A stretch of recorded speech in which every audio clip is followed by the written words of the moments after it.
We'll duke it out later. As with all other XP laners, but it's game number 2 for Blacklist International and ONIC Philippines. We have been seeing how much good this introduction is as we go into the land of Dawn. But will ONIC Philippines be able to tie things out come game number 2? How much good? How much great? Yeah, they ought to. They ought to. They got to keep it going here because one big thing about this is, once again, eyes on Sensui. Is he going to be able to actually utilize this Nolan like a lot of people are assuming he will be able to do, or has a team figured out how to shut him down with that kind of hyper scaling that he can have? Yeah, this Nolan, I'm wondering what his first name is. All right, they never showed his name. No, it's Christopher. Is it? No, it's not. We know it's not. But okay. I like the lore, okay? And I know they don't have a last name. It's Nolan, Layla, and I'm sorry I forgot the name of Nolan's wife.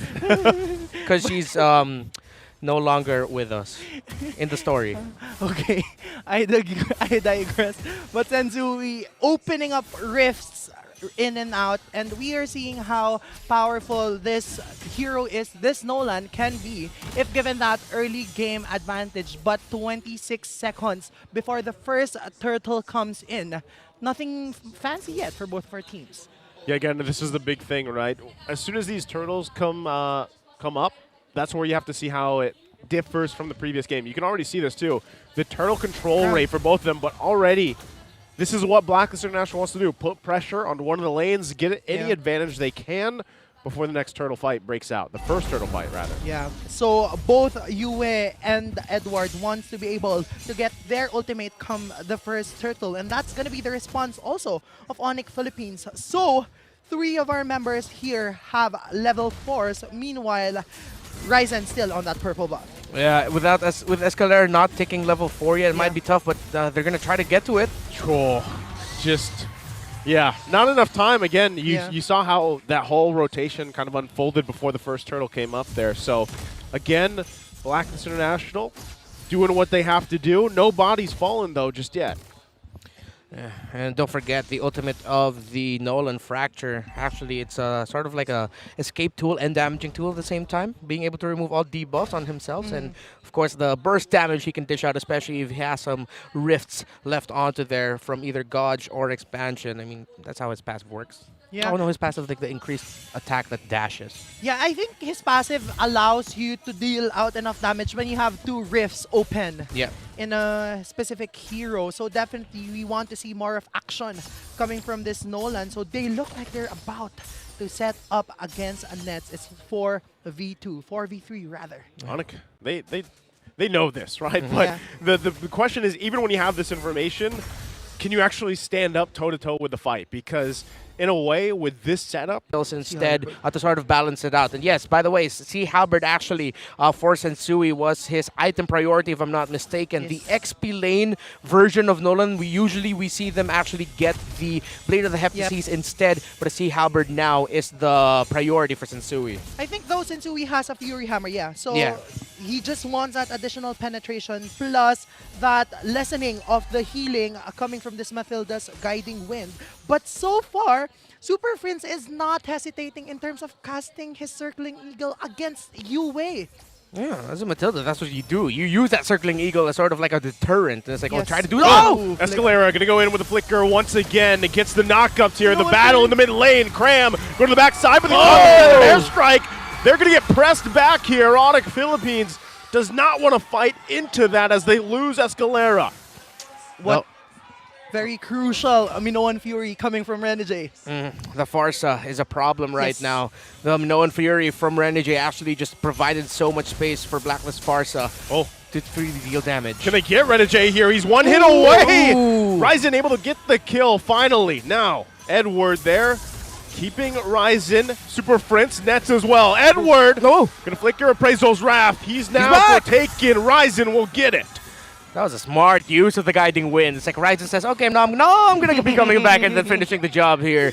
Great call there by ONIC. And this is the pace that ONIC needs to play if they want to go up against Blacklist International's lineup. If ever Blacklist get them, they have to get them back. As long as the Matilda is alive. Again, that's the strength of the Matilda in this meta. Quick item updates, and so we actually already up to the Blade of the Heptases. So he went for the Fury Hammer, finished the Sea Halberd, then completed the Blade of the Heptases. Yeah, so definitely we want to see more damage coming from him. But so far, ONIC Philippines is speeding up their tempo headed by Super Princess Matilda. Even Escalera, he doesn't hesitate in terms of casting his flicker and using that onward as we are seeing now. This is going to be a full-on fight here. Cram gets taken care of really quickly.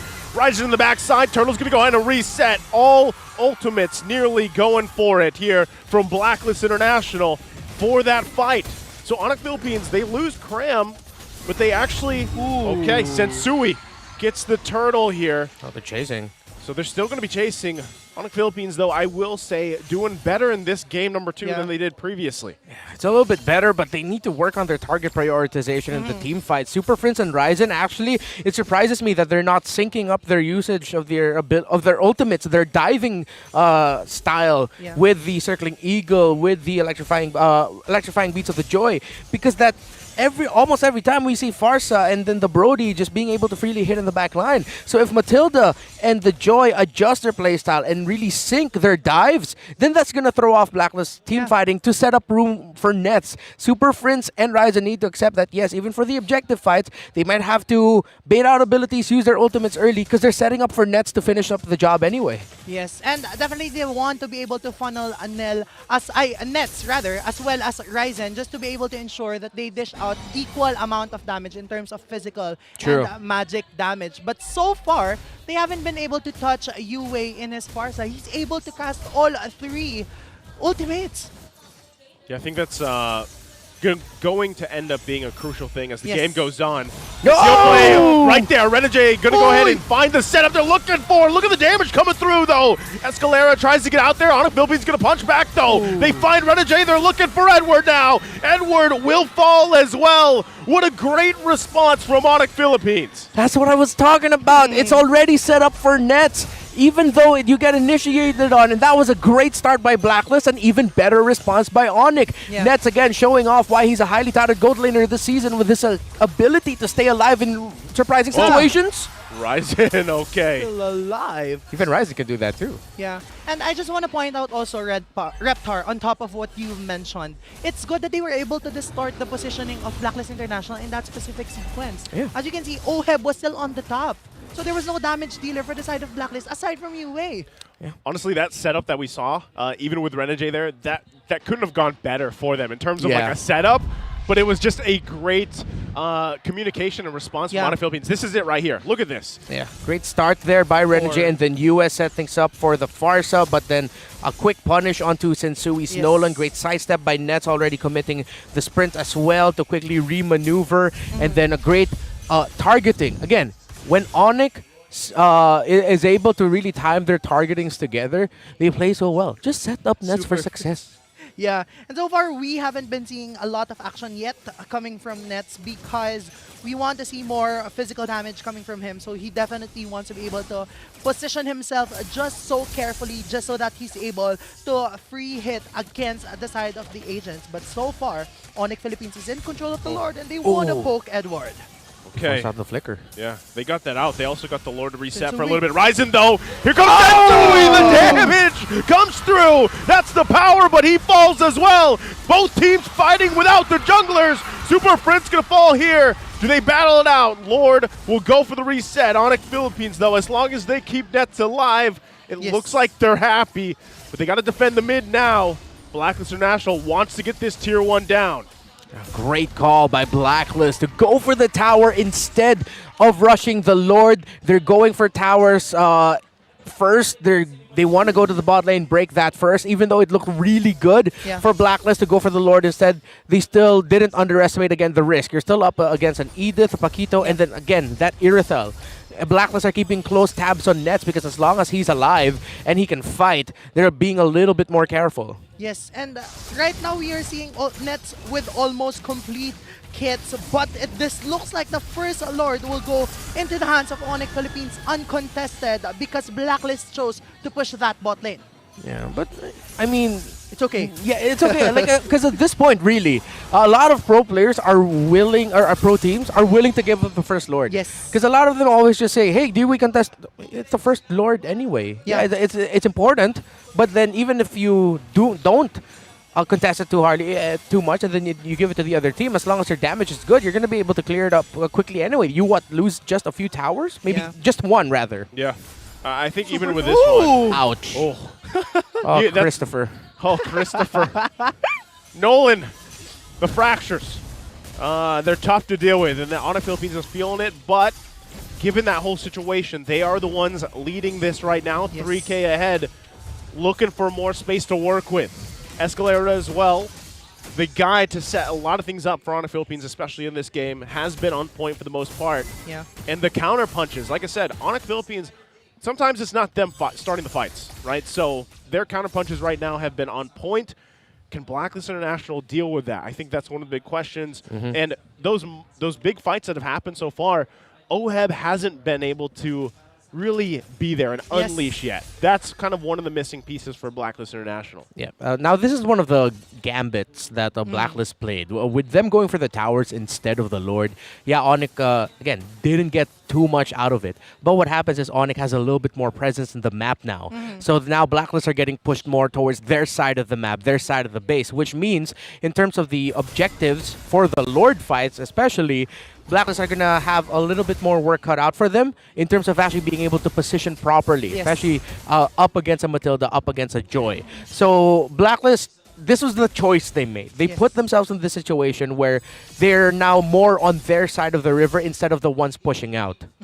And so far, right, a while ago, our problem was ONIC Philippines wasn't able to sync their skills properly. But now, we are seeing the combination of Super Friends as well as Ryzen just fearlessly diving Yep. onto that back line, which is why Blacklist International's damage dealers, namely UA and OHEB, are having a difficult time positioning themselves in the team fight. So, they're not able to maximize their damage outputs. Just time it all together. And then Yeah. you're going to get the Farsa and the Brody. Oh, Even Kramer. Oh! wow, Cram. Who knew getting punched would hurt so bad? You know, and the thing is when you have that kind of threat with a Keto here that was in the XP lane against your jungler, it's tough to deal with. But, you know, ultimately nothing is going to come of that just yet. We are 10 seconds away from that Lord coming up here. So that's really where you kind of expect things to fall in place. Once again, with these two lineups, they will want to be going full force 5-on-5 for this Lord here. Yeah, and it's a sort of a hybrid build, but actually it's the build that we've been seeing with more Matildas, where it's Enchanted Talisman, Flask of the Oasis, and then third item, Holy Crystal. Because again, even though her damage was nerfed, Matilda can still deal a good amount of Yes. damage. And the Flask of the Oasis is now even more crucial for Matilda if she wants to give so much more shields, because that was nerfed as well. Yeah, and you know, even with the absence of the damaged Matilda, the mere fact that they can get security with that Guiding Wind combination with the Flask of the Oasis is a threat on its own. So right now, they have to watch out for this. And Yeah. Cram is now distorting even UA. Great call. This is a typical ONIC thing to do. Yeah. Especially we saw it in ONIC versus Omega earlier into this season, where in Cram with a Hansel and a Paquito actually was able to go for a split push and via the mid lane because he controlled the mid lane so well. Yeah, something to keep an eye on here. Blacklist International has to deal with. That's the pressure they're going to be looking for. And as we know, the Lord dances. Yes. These can go on for quite a while, but with this lineup, especially the fact that Sensui has his hands on this lowland, a fight could break out and turn the tide really quickly, just like that. Escalera going to find Renegade, tossing him over. Now UA going to be in trouble. Ryzen will chase them down. They lose two, and they're still going to be going. Escalera jumps in with the Primal Wrap, still going to be looking for it. Ball to Escalera as 3 down for Blacklist International, and Sensui just runs for his life. Sensui. Can he get away? Super Prince! Go! But look at the damage! Sensui! Cram will finally take him out. And look at that, the Lord. The Lord was taken for Blacklist International. Can Edward defend? It's Nets and Escalera. Oh! It's just Nets! Wow. With that Blacklist International was able to minimize the risk given that they were almost wiped out by the side of the Sonics, but good thing for them, they were able to get the Lord and they were able to take Super Prince and Escalera down. That was the result of ONIC's choice. Yes. Earlier, the choice of Blacklist was towers instead of lords. ONIC said, let's take him down.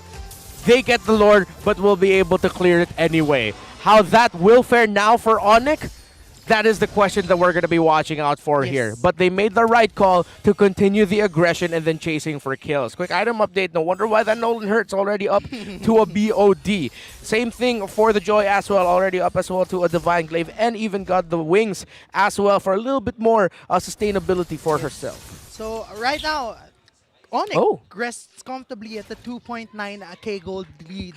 90 seconds before the third Lord comes out. But so far, we want to be able to see setups from both of our teams just to know which one of them has more damage at this point in the game. But so far, ONIC Philippines is the only one showing aggression. Oh, Escalera, okay.